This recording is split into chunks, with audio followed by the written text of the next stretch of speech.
শ্রীমদ্ ভগবদ্গীতা যথাযথ প্রথম অধ্যায় বিষাজ্য শ্লোক নাম্বার 21-22।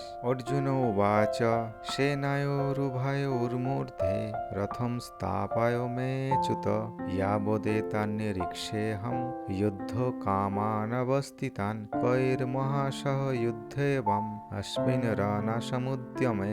শব্দার্থ: অর্জুন উবাচ, অর্জুন বললেন, সেনায় সৈন্যদের, উভয় মধ্যে রথম রথ স্থাপন করো, মে আমার, অচ্যুত হে অচ্যুত, ইয়াবৎ যাতে, এতান এই সমস্ত, নিরীক্ষে দেখতে পারি, অহম আমি, যুদ্ধ কামানা যুদ্ধ করতে অভিলাষী, অবস্থিতান যুদ্ধক্ষেত্রে অবস্থিত, কৈহ কাদের সঙ্গে, ময়া আমাকে, সহ সঙ্গে, যুদ্ধবাম যুদ্ধ করতে হবে, অস্মিন এই, রণ সংগ্রামে, সমুদ্যমে প্রচেষ্টায়। অনুবাদ: অর্জুন বললেন, হে অচ্যুত, তুমি উভয় পক্ষের সৈন্যদের মাঝখানে আমার রথ স্থাপন করো, যাতে আমি দেখতে পারি যুদ্ধ করার অভিলাষী হয়ে কারা এখানে এসেছে এবং এই মহান সংগ্রামে আমাকে কাদের সঙ্গে যুদ্ধ করতে হবে। তাৎপর্য: যদিও শ্রীকৃষ্ণ হচ্ছেন পরমেশ্বর ভগবান, তবুও তিনি অহেতুকী কৃপাবশে তার প্রিয় সখা অর্জুনের রথের সারথি হয়ে তার সেবা করছেন।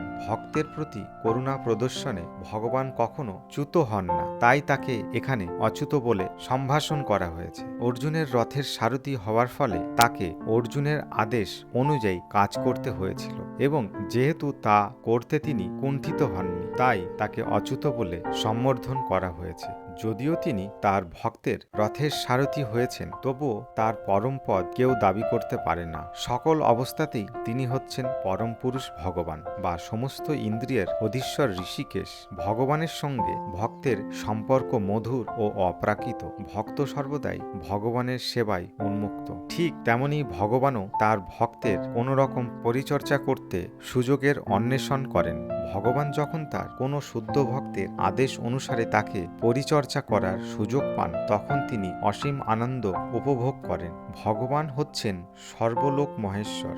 যেহেতু তিনি হচ্ছেন প্রভু, প্রত্যেকেই তার আদেশ অধীন এবং তাই তাকে আদেশ দেওয়ার মতো তার ঊর্ধ্বে আর কেউ নেই। কিন্তু যখন তিনি দেখেন যে কোনো শুদ্ধ ভক্ত তাকে আদেশ করছেন, তখন তিনি দিব্য আনন্দ লাভ করেন। যদিও সকল অবস্থাতেই তিনি হচ্ছেন অভ্রান্ত প্রভু।